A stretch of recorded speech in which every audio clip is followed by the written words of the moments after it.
नाज़िन कोरंगी जे इलाक़े में पीअण जे साफ़ पाणी जी खोट ऐं गैर क़ानूनी हाइड्रेंट हलाईंदड़ बाअसर माफ़ियाउनि ख़िलाफ़ शहरी सरापा एहतजाज बणिजी विया आहिनि। इन हवाले सां ॾिसूं था निज़ामुद्दीन भुट्टो जी हीअ रिपोर्ट।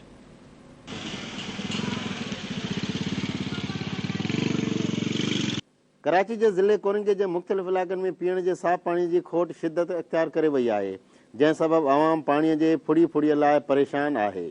ज़िले इंतज़ामिया जी मुबैना मिली भगत सां ज़िले जे मुख़्तलिफ़ इलाक़नि में गैर क़ानूनी नंढा तोड़े वॾा केतिरा ई हाइड्रेंट्स हली रहिया आहिनि, जितां हर महीने करोड़नि गैलन सरकारी पाणी चोरी करे इदारनि खे अरबें रुपयनि जो माली नुक़सान रसायो वञे थो। हाइड्रेंट्स माफ़ियाउनि ख़िलाफ़ शहरनि जा एहतिजाजी मुज़ाहरा ऐं रोड ब्लॉक करे धरणु हणणु रोज़ जो मामूल बणियल आहे, पर मजाल आहे जो ज़िले इंतज़ामिया जे कन ते का जूं बि चुरे। कोरंगी जे सिंधी वसंदी चकरागोट वासिन पीअण जे साफ़ पाणीअ जी हथरादू खोट ऐं गैर क़ानूनी हाइड्रेंट्स माफ़ियाउनि ख़िलाफ़ कारो ॾींहुं मल्हायो। माण्हुनि ॿाहुनि ते कारियूं पटियूं ॿधी, हथनि में कारा झंडा ऐं बैनर खणी main Korangi Landhi road block करे 3 कलाक एहतिजाजी धरणो हणी सख़्त नारेबाज़ी कई।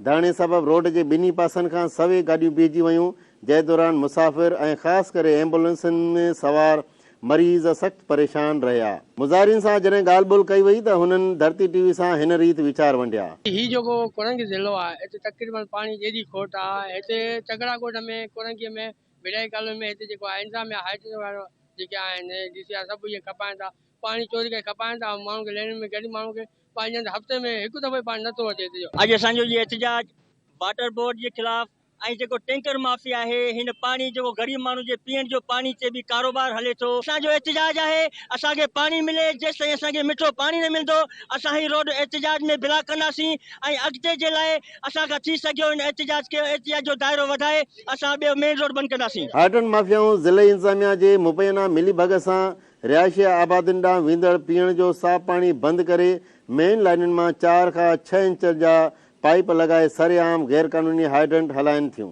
सिर्फ़ु इहो न, पर मुज़ाहिरीन इहो बि इंकशाफ कयो आहे त कोरंगी ज़िले जे चकरागोठ में रुगो 8 खां 9 गैर क़ानूनी हाइड्रेंट्स हलनि था, जितां रोज़ानो सवे टैंकर भरिजनि था ऐं ईअं करोड़े रुपयनि जो सरकारी पाणी खपाए इदारे खे नुक़सान पहुचायो वञे थो। मुज़ाहिरीन मूजिबि हाइड्रेंट माफ़ियाउनि खे ज़िले इंतज़ामिया जो मुकमिल तौर ते तहफ़ुज़ हासिल आहे। कोरंगी ज़िले में इहो बि ॾिठो वियो आहे त Karachi water and sewerage board जा टैंकर सॼो ॾींहुं कोरंगी ज़िले जे मुख़्तलिफ़ हंधनि ते हलंदड़ गैर क़ानूनी हाइड्रेंट ते पाणी पहुचाईंदे नज़र अचनि था, जितां खारो पाणी मिलाए शहरनि खे महांगे अघ ते उहो ज़हरीलो पाणी खपायो वञे थो। साहिब कोकर जेको साफ़ी आहे उनखे धमकियूं मिली रहियूं आहिनि। उन में असां सम्झूं था त हितां जी जेका इंतज़ामिया आहे उहा बिल्कुलु मुलविस आहे, छाकाणि त हिकु त गैर क़ानूनी हाइड्रेंट हलाया वञनि था पिया ऐं जॾहिं साफ़ हक़ सच लिखनि था त उन्हनि खे धमकियूं ॾिनियूं वञनि थियूं पियूं।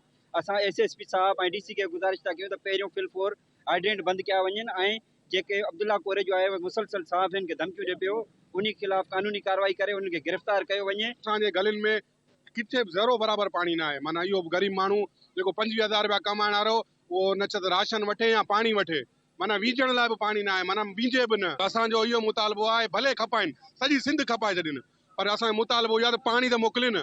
असांखे ख़बर आहे हिननि जो पेट कॾहिं कोन भरिजंदो। कोरंगी ज़िले में पीअण जे साफ़ पाणीअ लाइ थींदड़ एहतिजाजनि में वाटर बोर्ड इंतज़ामिया सां गॾोगॾु ज़िले जे डिप्टी कमिश्नर ऐं SSP खे बि सख़्त तनक़ीद जो निशानो बणायो वञे थो। कोरंगी ज़िले इंतज़ामिया खे घुर्जे त गैर क़ानूनी हाइड्रेंट्स हलाईंदड़ माफ़ियाउनि ख़िलाफ़ सख़्त कार्रवाइयूं करे अवाम जे शिकायतुनि जो अज़ालो कयो वञे।